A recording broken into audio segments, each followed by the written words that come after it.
বান্দার নামে নয়, বান্দার পক্ষ থেকে একমাত্র আল্লাহর নামে কোরবানি করুন।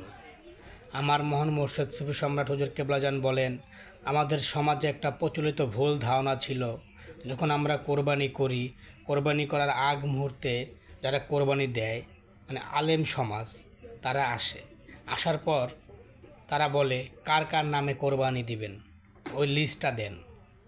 আমার মহান মুর্শিদ বলেন, না, এটা সম্পূর্ণ ভুল।